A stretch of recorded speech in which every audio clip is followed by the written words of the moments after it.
우리 민족의 최대 명절인 추석 연휴를 계속해서 보내고 있습니다. 아직도 진행형입니다. 언제까지죠? 화요일까지 계속입니다.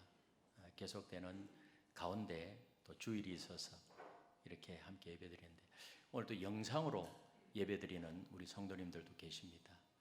우리 영상으로 예배드리는 우리 성도님들과 또 2부 예배 나오신 여러분들에게 하나님의 은혜와 평강이 충만하시기를 예수님의 이름으로 축복합니다. 오늘은 감사와 기쁨이 있는 추석, 이런 제목입니다. 저를 한번 따라하겠습니다. 감사와 기쁨이 있는 추석. 그렇게 보내고 계십니까? 감사하고 계세요? 즐겁게 보내고 계십니까? 추석은 한 해 동안 농사를 끝내고 오곡을 수확하는 시기이기에 명절 중에 가장 그런 풍성한 때입니다. 그래서 더도 말고 덜도 말고 한가위만 같아라, 이렇게 인사를 주고받기도 합니다. 우리 옆에 있는 분들하고 그렇게 하면 인사하죠. 더도 말고 덜도 말고 한가위만 같아라, 이렇게 하면 인사해 보세요. 그런데 한가위가 무슨 뜻인지 아세요? 한가위? 이 한가위를 추석의 다른 이름 중에 하나인데요, 한가위를 찾아보니까 한은 많다 크다 이런 말이에요. 많다 크다. 그래서 형용사입니다. 많다 크다. 그리고 가위는 그 8월의 한가운데 있는 큰 날이라는 뜻이에요. 8월의 한가운데 있는 큰 날. 그래서 보통 음력 8월 15일, 이게 이제 추석인데 양력으로는 바뀌어요. 지금 9월 달 됐잖아요. 그래서 이것이 그 다음에 가위가 합쳐서 한가위인데 8월의 한가운데 있는 큰 날이라는 그런 뜻인데, 가을의 한가운데 있는 큰 날, 이게 바로 한가위입니다. 한가위. 가을의 한가운데 있는 어떤 날이라고요? 작은 날이 아니고 큰 날이에요. 그래서 늘 한가위만 같아라, 이렇게 인사하는 것은 풍족한 추석 무렵의 풍요로움이 오래도록 이렇게 이어갔으면 좋겠습니다, 이런 의미가 있고요. 또 이것은 계절과도 관계가 있다고 그래요. 계절.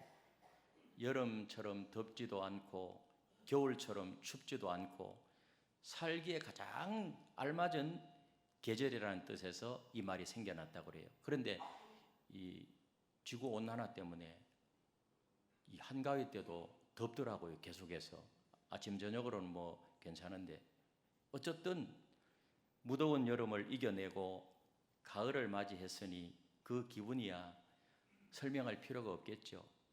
그래서 이 추석이 그래서 좋다는 거예요. 추석이 풍성하고 풍요롭고 또 날씨도 좋고, 그래서 더도 말고 덜도 말고 한가위만 같아라, 이런 인사가 나왔다고 하는 것입니다. 그리고 이 한가위 추석에는 다양한 그런 풍속들이 전해 내려오고 있습니다. 그런데 아이러니컬하게도 이런 명절이 되면 스트레스 지수가 굉장히 높아진다는 그런 통계가 나왔어요. 아내는 아내대로, 남편은 남편대로, 며느리는 며느리대로, 또 시어머니는 시어머니대로, 사위는 사위대로, 이렇게 스트레스가 많고요. 이렇게 음식 장만하느라고 고단하기도 하고 피로가 쌓이고, 뉴스에 보니까 남자들이 가장 많은 스트레스는 운전이래요. 운전. 먼 거리에 다녀오면서 운전하면서 피로감이 쌓이고요. 이번에는 좋은 게요, 금요일 날 추석이고, 맞죠? 다 지나고 오늘 또 오후 예배가 없으니 또 그냥 예배 빠뜨리지 말고 가족 예배 간단하게 드리고 월, 화 이틀 동안 회복이 이루어지는 그런 시간이 되시기를 다시 한번 주님의 이름으로 축복합니다. 어쨌든 그리스도인으로서 가장 좋은 계절에 있는 추석을 우리는 그리스도인으로 즐겁게 보내야 돼요. 앞으로 남은 시간도 즐겁게 보내야 돼요. 앞으로 명절이 또 있잖아요. 설도 있고 또 추석도 있고 1년에 2번씩은 반드시 돌아오는데, 이 명절에 우리는 하나님이 기뻐하시는 방법으로 보내야 합니다. 그렇게 보내시기를 바랍니다. 그럼 어떻게 하면 이 명절을 하나님이 기뻐하시는 것으로 보낼까요? 몇 가지를 생각하면, 첫 번째로는 감사하며 보내야 돼요. 감사하며. 어떻게 보내야 된다고요?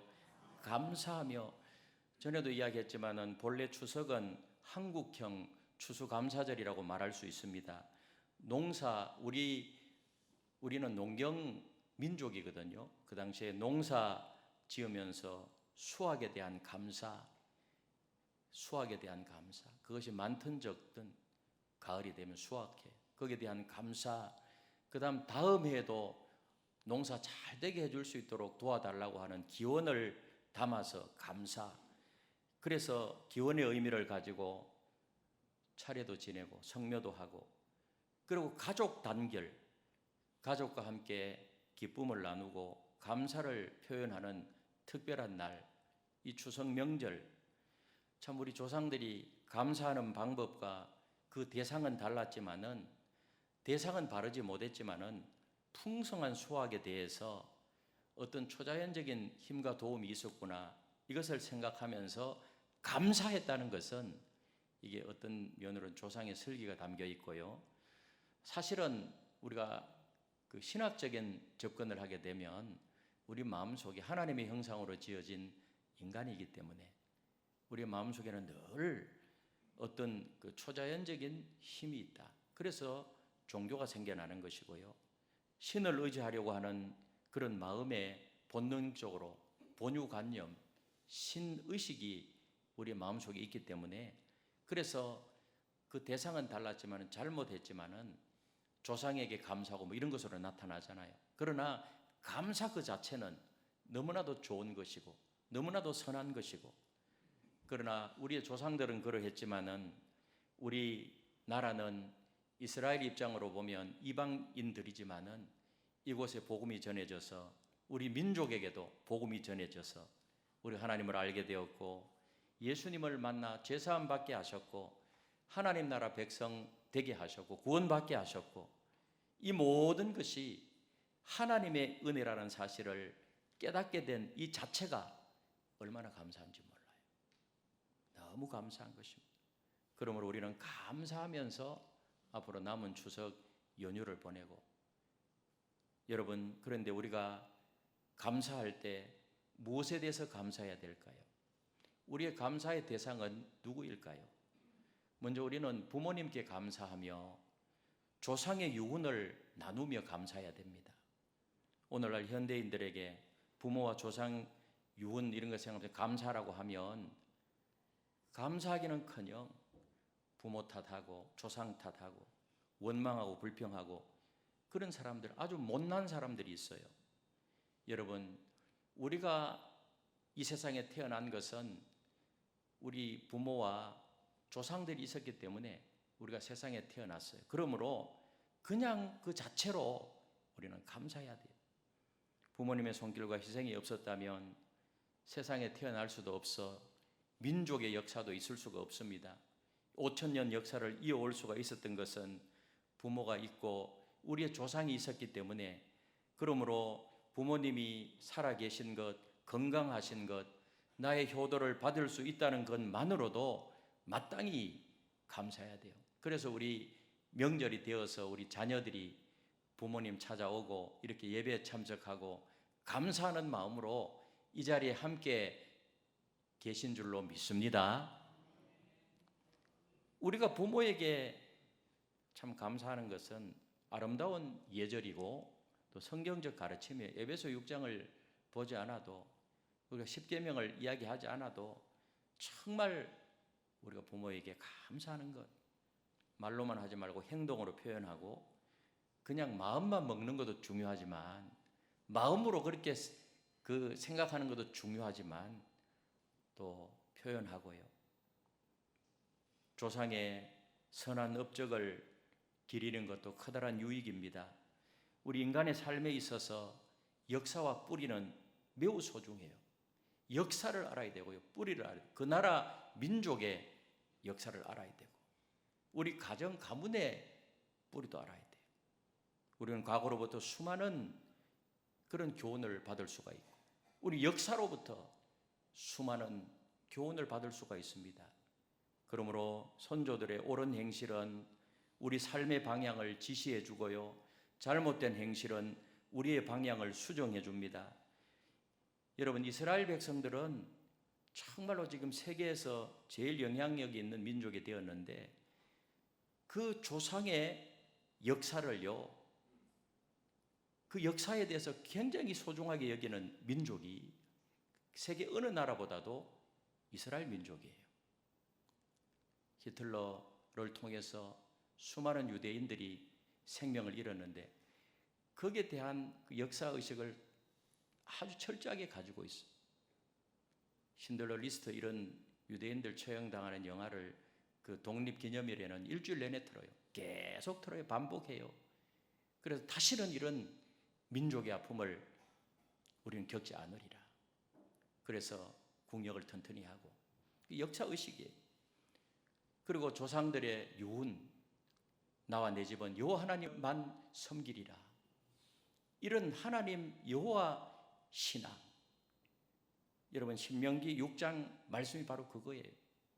그래서 조상들의 그 믿음, 또 좋은 일들 유훈, 그 뿌리가 어디 있느냐, 굉장히 소중하게 여깁니다. 그런데 우리는 조상의 은덕을 기리며 감사할 때 조심해야 될 것이 있습니다. 특히 효도는 언제 하는가 하면 살아계실 때 하는 거예요. 살아계실 때. 그런데 부모에게 효도한다는 명목으로 제사 지내는 가정이 있는지 모르겠습니다만은 음식을 차려놓고 제사하는 그것은 진정한 효가 아니라는 것입니다. 효 자체는 중요하고 좋은 일이지만은 그 방법이 문제입니다. 이 효는 언제나 부모님 살아계실 때 말 한마디도 따뜻하게 하고, 세상을 떠난 조상들에게 제사하는 것은 효도가 아니라고 성경은 분명히 말씀해요. 그것은 뭐예요? 귀신에게 하는 것이고 귀신과 교제하는 것이고. 그래서 고린도전서 오늘 읽은 10장 20절 21절 말씀에 보면 거기에 대해서 분명히 짚고 있잖아요, 바울이. 우리 다시 한번 읽어볼까요? 시작. 무릇 이방인이 제사하는 것은 귀신에게 하는 것이요 하나님께 제사하는 것이 아니니 나는 너희가 귀신과 교제하는 자가 되기를 원하지 아니하노라. 너희가 주의 잔과 귀신의 잔을 겸하여 마시지 못하고 주의 식탁과 귀신의 식탁에 겸하여 참여하지 못하리라. 홍동백서 이렇게 제사상을 차려놓고 지방을 써붙이고 거기에 절하면은 조상신이 와서 술 한잔하고 또 깎아놓은 사과도 드시고 탕국도 드시고 그렇게 가는 게 아니라니까요. 누가 와요 거기에? 귀신이 온다는, 귀신. 그래, 내가 너희가 귀신과 교제하는 자가 되기를 원치 아니하노라. 예배, 제사는 오직 하나님께만 하는 거예요, 인간이. 아멘? 우리가 제사하고 우리가 정말 예배 드릴 수 있는 대상은 오직 하나님 밖에 없다는 거예요. 하나님 밖에. 하나님 외에 그 누구도 제사의 대상이 될 수 없고, 그거는 우상 숭배라는 것입니다. 다만 어때요? 우리 예수 믿기 전에 조상들한테 제사 지내던 그런 습관들이 있으니까 안 하면은 굉장히 마음이 허전하고 섭섭해해요. 그러니까 추석이나 설날에 온 제사 아무리 많아도 그냥 한 번만 하면 돼, 한 번. 뭘 해요? 추도 예배라는 게 있죠, 추도 예배. 근데 추도 예배 드릴 때는 절대로 상을 차리면 안 돼요. 제사 지내는 것처럼 지방 써붙이고 그런 뭐 붉은 신이 뭐 고조 뭐가 있잖아요. 그리고 뭐 이렇게 그거 아니고 상을 차리되 뭐를 위해서 차리죠? 우리 먹기 위해서 그냥 차리시면 돼요. 예배는 그냥 예배 드리는 거예요. 예배 드릴 때 꼭 추도 예배 안에 추가돼야 될 그 이야기할 것이 유언을 한번 생각해 봐요. 유언은 그 죽은 분이 생전에 남긴 그런 어떤 훈계잖아요. 우리 부모님은 이러했고 우리 할아버지 할머니 이러했고 그런 이야기를 쭉 하면 좋은 점, 우리 할아버지는 정말 착한 분이셨다. 또 우리 할머니는 굉장히 부지런한 분이었다. 제일 좋은 건 뭐예요? 예수 믿었으면 할 말이 제일 많아요. 부모님도 마찬가지고. 그래서 여기 계신 부모님들 돌아가시기 전에 인상을 남기고 돌아가셔야 돼요. 인상. 유언을 해도 좋고 평소에 뭔가 유훈이 있어야 돼요. 그래야 앞으로 명절 보내기가 쉬워요. 아무것도 남는 게 없으면 안 돼요. 뭐 좋지 못한 것도 물론 교훈이 되죠. 어쨌든 그런 조상들의 유언을 생각하면서 다시 한번 뿌리를 생각하고 우리 자녀들이, 우리 손자 손녀들이 그런 우리 가문의 가정의 이야기를 서로 나눌 수 있도록 그렇게 하고요. 그 다음에 효에 대해서 또 다시 한번 이야기하고, 형제 우애, 정말 형제간에 서로 사랑하고 어려울 때 서로 도우며 우리 한번 우애 있게 지내다, 자, 그런 결심도 한번 하고, 우리 그래도 1년에 한 번, 두 번 이렇게 좀 모여서 좀 이렇게 우애를 다지자, 뭐 그런 이야기도 할 수가 있고, 제일 중요한 신앙생활이 신앙생활. 우리 믿음생활 지금까지 잘했지만 앞으로도 다 믿음생활 잘해서 우리 나중에 다 천국에서 만나자. 유언과 효도와 형제 우애와 신앙생활에 대한 그 추대 예배 안에 이런 것이 들어가면 굉장히 의미 있고 우리 하나님께서도 기뻐하실 줄로 믿습니다. 그래서 믿음의 모양으로 이렇게 끌고 가는 것입니다. 부모님에게 감사하고, 그 다음 가족에게 감사해요. 가족에게. 여러분, 가족이 있다는 것이 얼마나 감사해요. 가족이 있다는 것. 내 가족. 그래서 우리 가정 안에 자녀가 있고 부모가 있고 부부가 있다는 것이 얼마나 의미 있고 소중하고, 부부 간에도 서로 사랑하고 감사해야 돼요. 베드로전서 3장 7절에 보니까 남편들아 생명의 은혜를 함께 이어받을 자로 알아 귀히 여기라. 누구를? 아내를 귀히 여기고 사랑하라, 이 말이에요. 만약에 남편이 없다면, 아내가 없다면 내가 어떻게 될까? 한번 생각해 보세요. 떠나고 나서 후회하지 말고요. 부부가 서로에게 주는 유익에 대해서 생각해 보면 많은 것을 발견할 수가 있어요.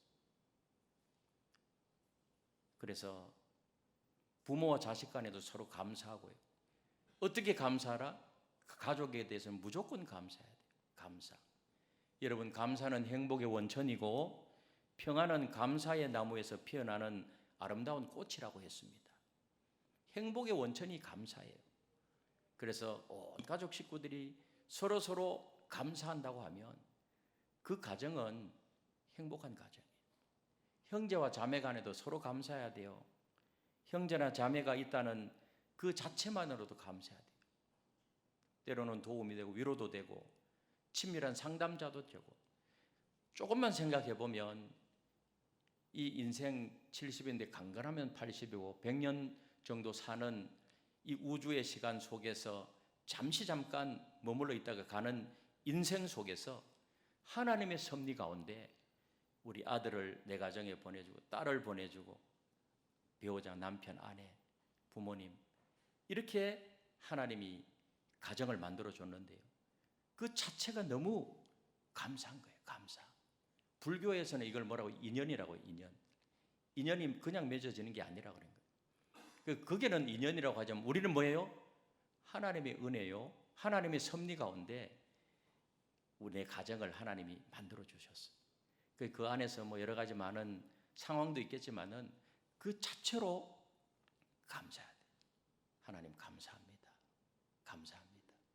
내 마음이 감사하는 마음으로 바뀌면 모든 게 다 감사가 넘치고요.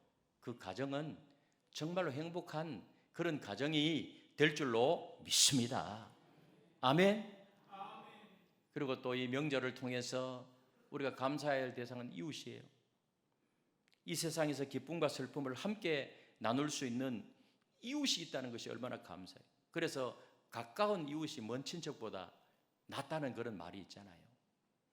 그래서 가까운 생활권에 내가 가까운 이웃이 있다는 것, 특별히 같은 교회 안에서 서로 섬기고요, 여러분을 위해서 기도해 주는 가까운 교역자들이 있고 함께 믿음 생활하는 성도가 있고 여러분 신앙의 동역자가 있다는 것, 나를 위해 섬겨주는 가까운 셀 식구들이 있다는 것이 얼마나 감사한 일이에요. 여러분 직장에서 같은 직장 동료가 있다는 것이 감사하고요, 우리 교회 안에서 서로 같은 교회 안에서 믿음 생활하고 있는 우리 성도들은 다 감사의 대상이에요. 옆에 있는 분들하고 이렇게 인사합시다. 당신이 계셔서 행복합니다. 말로만 아니죠. 예? 목사는 성도들이 있어서 감사하고 행복하고, 성도는 목사가 있어서 행복하고. 아멘이십니까? 성도들끼리 여러분들이 옆에 계셔서 감사하고, 당신이 계셔서 행복합니다. 아멘. 가까운 이웃에게 우리는 서로 감사한 거예요. 그래서 사도행전 20장 35절에 보니 이렇게 말씀하고 있습니다. 우리 같이 한번 읽겠습니다. 시작. 범사에 여러분에게 모범을 보여준 바와 같이 수고하여 약한 사람들을 돕고, 또 주 예수께서 친히 말씀하신 바 주는 것이 받는 것보다 복이 있다 하심을 기억하여야 할지니라. 우리가 이웃을 만날 때마다 먼저 인사하고요, 항상 친절을 보여주고, 우리가 어렵고 힘든 이웃이 있으면 먼저 배려하고 그런 삶을 살아야 돼요. 나의 도움을 필요로 하는 그런 상대가 있다면 그것은 불평할 것이 아니야, 오히려 감사해야 돼요. 왜 그래요? 왜 그럴까요? 잠언 19장 17절에 보니까 우리 중요한 구절입니다. 같이 읽겠습니다. 시작. 가난한 자를 불쌍히 여기는 것은 여호와께 구워 드리는 것이니 그의 선행을 그에게 갚아 주시리라. 우리가 어렵고 힘들고 고통당하는 사람들을 내가 돌아보면 이것은 뭐예요? 하나님께 구이는 것이에요. 하나님께. 그러므로 어려운 이웃이 있다는 것은 그만큼 나에게 감사거리가 더 많다는 것을 깨달으라는 것입니다. 왜? 하나님이 다 기억하시기 때문에. 아멘이십니까? 그래서 그런 관점에서 주는 것이 받는 것보다 복이 있다는 거예요. 우리가 소유도 중요하지만 나눔은 훨씬 더 소중하다는 거예요. 하나님께서 계시기 때문에. 아멘이십니까? 그리고 무엇보다도 우리는 창조주 하나님의 은혜를 생각하며 창조주 하나님께 감사해야 돼요. 나를 비롯해서 가족, 친척, 이웃, 조상, 국가, 자연이 이 땅에 존재하는 것은 하나님께로 말미암아서, 하나님으로 인해서 하나님이 계시기 때문에 이 모든 것이 존재한다는 사실을 믿으시기를 바랍니다. 그래서 사도 바울이 이것을 알았기 때문에요, 로마서 11장 36절에 보니 바울이 그렇게 고백하는 것입니다. 같이 읽겠습니다. 시작. 이는 만물이 주에게서 나오고 주로 말미암고 주에게로 돌아감이라. 그에게 영광이 세세 있을지어다. 바울이 로마서 11장 36절에서 만물이 하나님께로부터 나온다는 거예요. 그리고 하나님께로 돌아간다. 하나님께서 이 모든 세계를 지으셨고 지금도 운행하시고 지금도 돌보시고, 그렇기 때문에 이 자연 삼라만상이 정확하게 돌아가고 있는 것입니다. 이 우주 만물을 하나님이 지으셨을 뿐만 아니라 지금도 운행하고 계시기 때문에, 그래서 겨울이 가면 봄이 오는 것이고요, 봄이 가면 여름이 오고 여름이 가면 가을이 오고요, 하나님께서 때를 따라 비를 내려 주시고 맑은 하늘과 좋은 햇볕을 주시고, 그래서 풍성한 수확을 거둘 수 있게 되고요, 이 모든 것이 하나님의 은혜로 이루어진다는 사실을 믿으시기를 바랍니다. 하나님 때문에 되는 것입니다. 여러분, 하나님께서 이 모든 것을 하셨어요. 그래서 이 하나님의 은혜를 생각하니까 얼마나 감사한지, 오늘 다윗은 그것을 바로 알았기 때문에, 창조주 하나님의 그 은혜를 알았기 때문에 오늘 다윗이 본문에서 시편 103편 1절에서 5절에 우리 하나님이 그렇게 하나님에 대해서 다윗이 고백하고 있는 것입니다. 이 말씀 너무나도 은혜로운 말씀, 하나님의 운행과 역사와 창조와 도우심과 보존하심과 지키심을 깊이 다윗이 깨달았기 때문에 이런 고백을 할 수 있는 것입니다. 오늘 이 다윗의 고백이 저와 여러분들의 고백이 되시기를 주님의 이름으로 축복합니다. 다윗이 어떻게 고백했어요? 1절에서 5절에 보니까 우리 같이 한번 읽어보겠습니다. 시작. 내 영혼아 여호와를 송축하라. 내 속에 있는 것들아 다 그의 거룩한 이름을 송축하라. 내 영혼아 여호와를 송축하며 그의 모든 은택을 잊지 말지어다. 그가 내 모든 죄악을 사하시며 내 모든 병을 고치시며 내 생명을 파멸해서 속량하시고 인자와 긍휼로 관을 씌우시며 좋은 것으로 내 소원을 만족하게 하사 내 청춘을 독수리같이 새롭게 하시는도다. 할렐루야. 하나님이 그렇게 하는 거예요. 하나님이. 그래서 우리를 치료하시고 죄악에서 건지시고 좋은 것으로 내 소원을 만족하게 하시고 그의 모든 은택을 잊지 말지어다. 할렐루야. 올 추석 명절을 맞이해서 하나님의 그 모든 은택을 잊지 말고 하나님께 감사하면서 남은 이 추석 연휴를 보내시기를 주님의 이름으로 축복합니다. 그래서 우리 모든 삶을 지탱해 주시는 분은 이 하나님입니다. 삼일체 하나님이시다. 나의 모든 삶과 가정과 교회와 국가가 모두 하나님의 은혜를 기억하고 그렇게 감사하라는 것입니다. 여러분, 우리는요 전쟁의 때가 아닌 평화의 때에 지금 살고 있는 것이 얼마나 감사해요. 식민지체화나 공산주의 사회가 아니라 자유민주주의 국가에서 신앙의 자유가 보장된 그런 나라에서 이렇게 자유롭게 살고 있다는 이 자체가 얼마나 감사해요. 얼마나 감사해요. 저 북녘 땅을 보십시오. 북녘 땅. 북녘 땅에는요 자유가 없잖아요. 자유. 무엇보다도 신앙의 자유가 없잖아요. 예?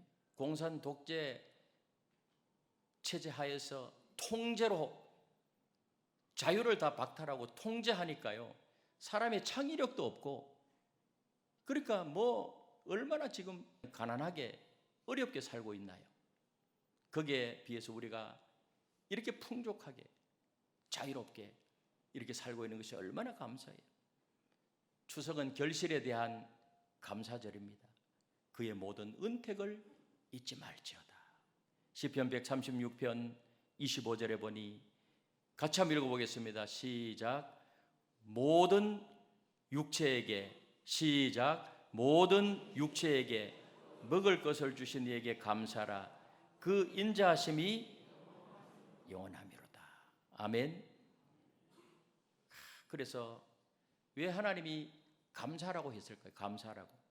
감사하는 만큼 행복하고 감사하는 만큼 우리 마음이 기쁘고 감사하는 만큼 하나님께 더 사랑을 받고, 그래서 감사는요 축복의 비결이에요. 축복의 비결. 그런데 우리가 참 잘 안 되는 것이요 이 감사의 감사. 그래서 항상 기뻐하라, 쉬지 말고 기도하라. 세 번째가 뭐예요? 범사니까 모든 일에 감사하라. 이것이 복받는 비결이에요. 그리고 감사는 구원받은 자가 드리는 예배라 그랬어요. 예배. 자, 시편 50편 23절에 보니 이렇게 말씀합니다. 우리 같이 읽겠습니다. 시작. 감사로 제사를 드리는 자가 나를 영화롭게 하나니 그의 행위를 옳게 하는 자에게 내가 하나님의 구원을 보이리라. 예배도 어떻게 드리라고요? 감사로 드려. 감사. 여러분 지금 이 시간 예배 드리면서 감사하는 마음으로 예배 드리고 계십니까? 아멘. 감사하는 마음. 감사로 예배 드릴 때 하나님께서 영광을 받으신다는 거예요. 감사로. 아멘. 그러자면 내 마음이요, 내 마음이 바로 돼 있어야 돼.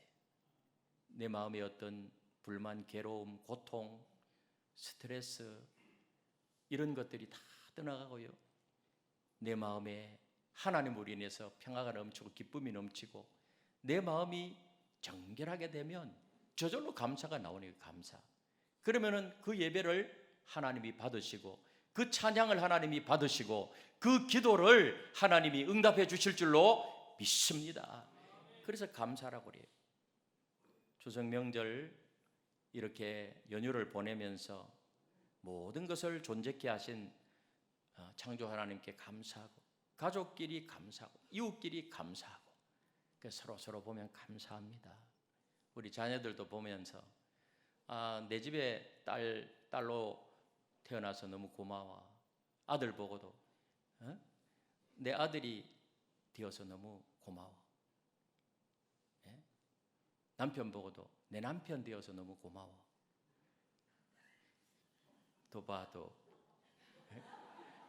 내 아내 되어서 너무 고마워요. 예? 그렇게 하나님 원리대로 하나님이 원하시는 대로 그렇게 해야 되는 것입니다.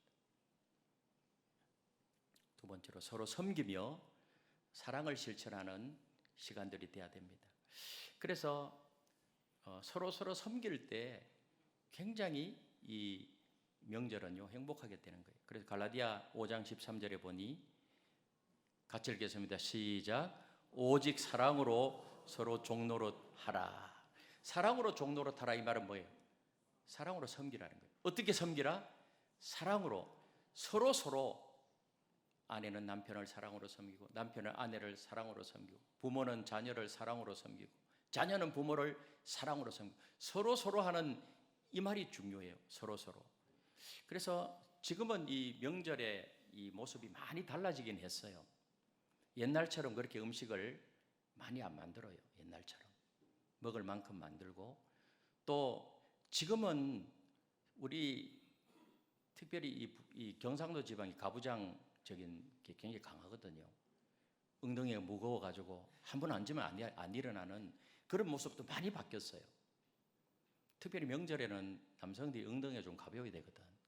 앉으면은 옛날에 그냥 계속 마시고 먹고 일어나질 않아요. 여자들은 죽으라고 그냥 그래도 세끼 음식을 만들어서 갖다 바치고 그렇게 명절이 끝나고 나면은 온 몸이 다 쑤시고 그 명절 증후군이 딱 생겨버리는 거예요. 그런 것도 많이 개선이 되었고 보니까 많이 도와주더라고요. 제가 전화를 해보니까요 명절 모습이 많이 바뀐 것 중에 하나가 뭔가 하면은 전화하니까 싱가포르를 가 있다 그러더라고요. 가족들이 여행 가고 지금 이번에는 굉장히 길잖아요. 그 어떤 가정은 또 펜션을 얻어가지고 그쪽으로 다 모였다 그러더라고요. 집에서 안 하고 그러면 좀 더 이제 수월하고 예? 그렇더라고요. 저는 이번에 서울에 저도 명절 증후군이 운전해가지고 갔다 오니까 옛날하고 다르더라고요. 이제는 처가에 가니까 음식 좀 적게 하셔야 돼요. 우리 장인 장모님이 다 85세가 넘었거든. 그 옛날에 그 아직도 그런 사고방식이 있는지 모르는 국을 3가지를 끓였더라고. 국 3가지. 미역국. 그 다음에 또 딸 좋아한다고 그 오징어국. 그 다음에 소고기 넣고 탕국. 고기도 3가지 4가지 준비했어. 그래서 나는 이제 가서 좀 가족들 이렇게 힘 좀 들어주려고. 근데 음식이 너무 많아가지고 저거 우리가 안 먹고 오면은 다 문제가 일어나겠더라고. 그래서 그걸 못했어요.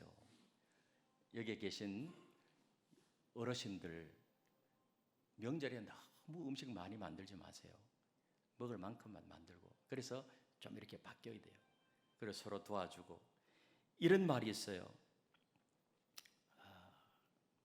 가족 간에는 따뜻한 말 한마디, 정겨운 악수, 아름다운 미소, 변함없는 관심 이런 것이 중요하다. 따라하겠어요. 따뜻한 말 한마디, 정겨운 악수, 아름다운 미소, 변함없는 관심.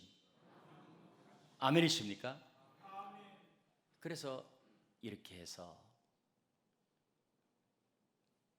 가족들 모였을 때 늘 강조하잖아요. 제가요.